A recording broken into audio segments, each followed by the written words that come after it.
দীপাবলির আগে অবশ্যই এই ভিডিওটাকে মন দিয়ে শুনবেন এবং শেয়ার করে দেবেন। দীপাবলির সময় কিন্তু বাড়িতে যেমন পজিটিভ এনার্জিও আসে তেমন নেগেটিভ এনার্জিও আসে। তো এই পজিটিভ এনার্জিকে ধরে রাখতে হবে, নেগেটিভ এনার্জিকে বাড়ি থেকে দূরে সরিয়ে রাখতে হবে। তার জন্য কিন্তু বাস্তু টিপস রয়েছে।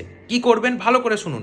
দীপাবলির আগে 2-3টে জিনিস কিন্তু বাড়িতে করুন। বাস্তুর যে কোনো রকমের সমস্যা থেকে কিন্তু আপনারা কদিন মুক্তি পাবেন এবং নেগেটিভ শক্তি দীপাবলির সময় বাড়িতে ঢুকবে না, পজিটিভ শক্তি কিন্তু ঢুকবে। নাম্বার 1 হচ্ছে বাড়িঘর পরিষ্কার করে রাখবেন।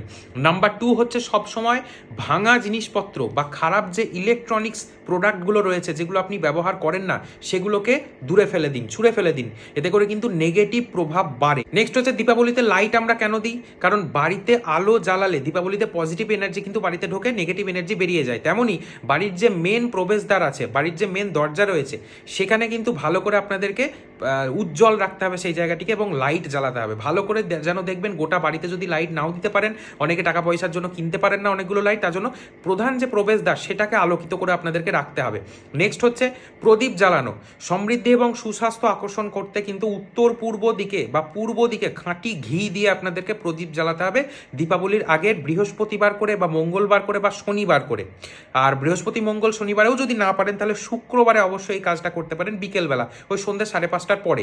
আর একটা জিনিস রাখবেন, বাড়ির উত্তর পূর্ব দিকে সুন্দর একটা সেন্টেড জিনিস বা সেন্ট যেটা দিয়ে সুগন্ধ বেরোয় এরকম জিনিস রেখে দেবেন। সে আপনারা ধূপধুনাও রাখতে পারেন বা যে কোনো রকমের পারফিউম যেটা থেকে মিষ্টি গন্ধ বেরোয়, গোলাপের বা যে কোনো ফুলের গন্ধ, বিশেষ করে পারিজাত বা শিউলি ফুলের গন্ধ, এটাও কিন্তু ইউজ করা যেতে পারে। ভিডিওটিকে অবশ্যই শেয়ার করে দেবেন। এরকমই টোটকা পাওয়ার জন্য পেজটিকে ফলো করে যাবেন।